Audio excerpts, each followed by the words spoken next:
Hello, Sam from Tool Hut. Today we have an '07 to 2007 Chevy Impala. The engine has been replaced by another shop, and the engine that went in does not have active fuel management. The engine that came out did. So how do we handle this? Stand by.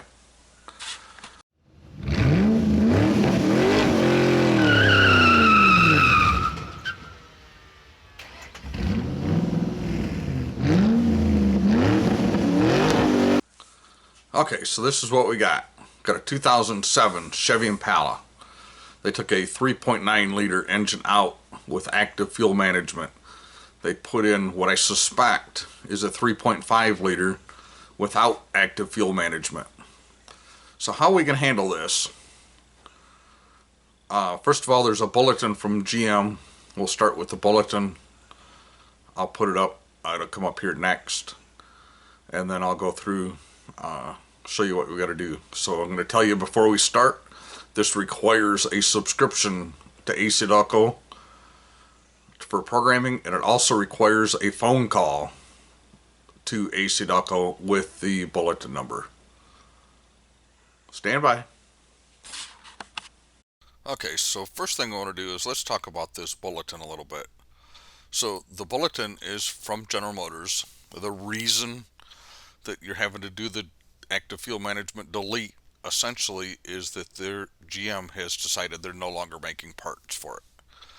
So they have come out with a bulletin, and what they do is they just go into the programming file and turn off the active fuel management.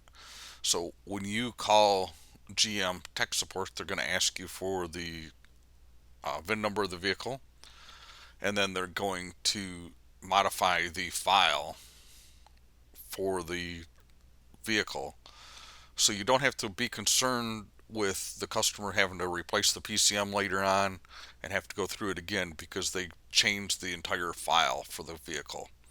So this vehicle, I've done a couple of them before. The hardest part typically is getting a hold of somebody at AC.co. If you can get a hold of somebody at AC.co, usually it happens within a couple of hours. This one was almost instant. This is the fastest one I've had done so far. I was pretty impressed. I was actually preparing to tell the shop owner I was going to have to come back tomorrow, and the lady at AC.co told me it was set to go.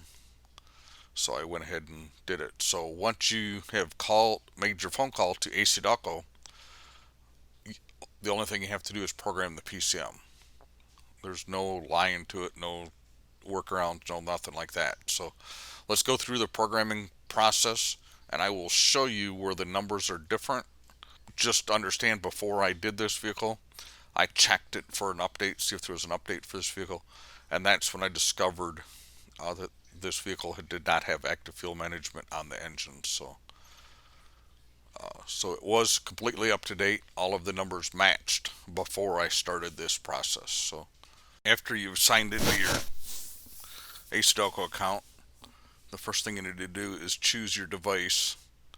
This is a 2007 Chevy Impala. Like I said, I was in here once before. Checked it for an update. So we're just going to go into the engine control module, ECM. I told it I was replacing controller. You really didn't have to. I typically do because I like it to have a fresh install. So what we want to do is we want to watch the current calibration on the right hand side compared to the calibration number on the left hand side. And you will see that a couple of the numbers are different. This is the numbers I suspect they changed the GM, because these numbers were the same before I started. So we're just going to go ahead and program it. Here's the summary of the calibration numbers. So just a typical GM program. I have sped up the programming for you so you don't have to sit here and watch the blue line. And then it takes right off here. So I was on a really bad internet connection when I did this, so it took a little longer to even download the file than it normally does. Once it's done, we're just going to do the key off for 30 seconds. Once it was completed, I started it. I did not have any more active fuel management codes. The vehicle did not go into limp mode, so obviously I feel that it was corrected. So thanks for watching. Thumbs up, thumbs down. Questions, comments, concerns, criticisms, put them down below. Keep it clean or I'll delete it. Have a great day.